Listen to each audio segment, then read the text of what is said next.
What's up guys, Elfis here, and today I'm going to be doing you some more HoN tips. Real quick, I just want to talk about, I think I fixed the audio problem. I turned down my mic level, and I turned up the volume on my computer and stuff, and so it should be okay. If it's not, let me know. I'll watch it though, so I should know anyways, but please do let me know if you're still hearing some stuff and I'm not. Maybe there's something wrong with my computer. So with that being said, just let me know guys, and I'll keep working on trying to fix it. I did a little research to try and figure it out, but it's the best I could do in short notice. The other solution is I could get a new recording software, because I tried it with some other ones and it was working, but the other ones weren't free and they weren't all that good and blah blah blah. So but with that being said, let's get into the video. HoN tips. Today I'm going to be covering starting items, only because I see people pick wrong starting items constantly. So first of all, what I want to say is there's no starting items you should get on every hero, okay? So don't be one of those guys who goes like, oh, I'm going boots every hero. Don't do this, don't do that. There's no reason to do it. Again, no skin. Disappointing, but that's okay, guys.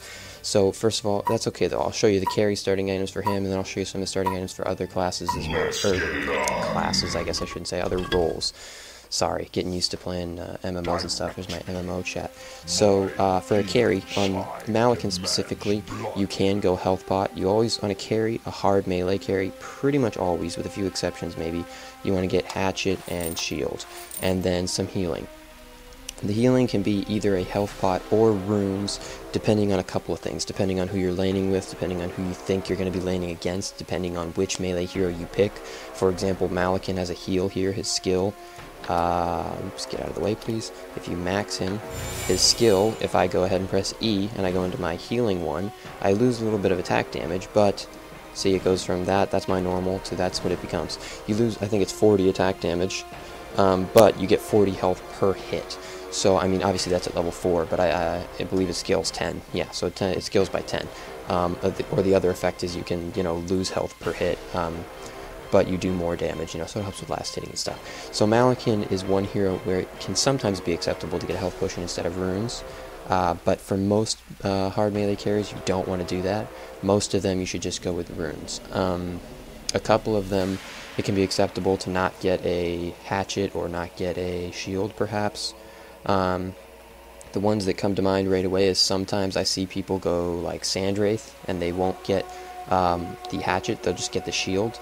And that can be okay. I think you should still get the shield, but sometimes it can be okay. It depends on how good you are at last hitting. And, again, who you're laning with and who you're laning against. Because if you're laning with a support hero who's got some heals and CC and won't be stealing your last hits and things of that nature, it does affect things. Also against who you're laning. If you're laning against really passive, laid-back heroes, it's you can get away with maybe skimping some regen, or for example, taking the health potion instead of runes or things of that nature. If you're playing against really aggressive heroes, I wouldn't recommend getting a health potion again instead of runes ever, because it doesn't make any sense. The other thing is next. Don't start with where is it? If you complete these, don't start with any of these completed items like Amulet of the Exile, or where's the other one? Why isn't it there? Did they get rid of it? I thought it was here somewhere, but I guess not. Okay.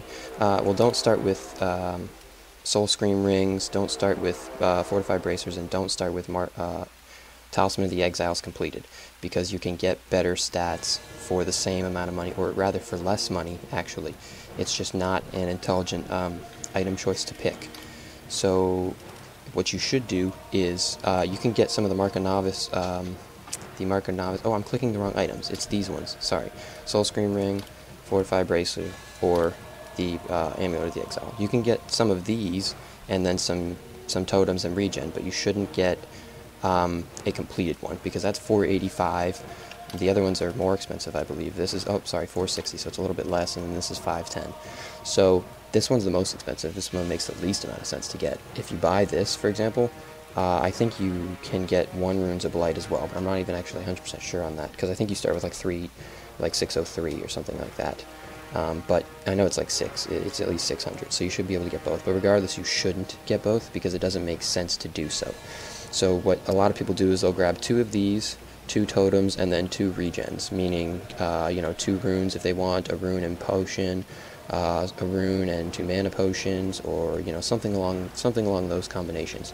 Support players That build that those starting items that I just mentioned can go for a number of heroes, not carries necessarily, but a number of other heroes, and not supports as well. So support heroes should get something along the lines of, and again, it depends on the hero you're playing and the hero you're playing against, and what role exactly you're playing, because there are some semi-supports or full supports or things of that nature. But for the most part, it revolves around wards. So usually you want to get 2 wards.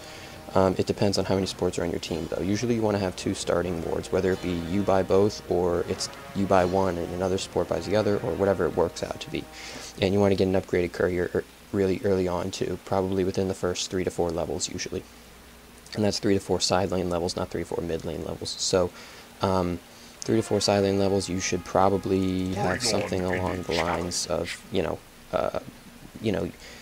should get a courier upgraded. And again, it doesn't have to be you. If there's 2 supports in your teams, you can buy 2 of the starting wards, and then they can get the courier upgraded really quick, or a number of other things as well. But that's that. So you want to get 1 to 2 wards, again, depending on things like that. If you're a support hero, you should almost never go out with 0 wards unless you're not playing support on a support hero, which means you're probably playing them wrong, to be honest with you. But, I mean, I can't think of any support heroes that shouldn't be played as support. So you should get 1 or 2 of these, probably. A lot of regen. You usually want to spend anywhere between 200 and 300 or 400 on regen. Probably 300, because you do want to get some stats. So usually what, a good set of items to get is, like, you can watch my stash, something like this, and then maybe some of that, and then a couple minor totems, or maybe sell one of the minor totems and get some mana regen or something. I'm not sure how much is that, 200, 300, 400, 5, 600, right there. So that'd be 600 gold.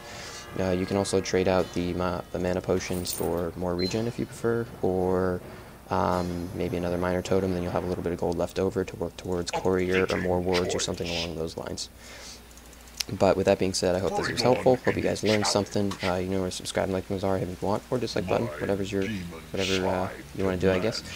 With that being said, though, I think that's everything I wanted to cover, so I will talk to you guys later. Elfis.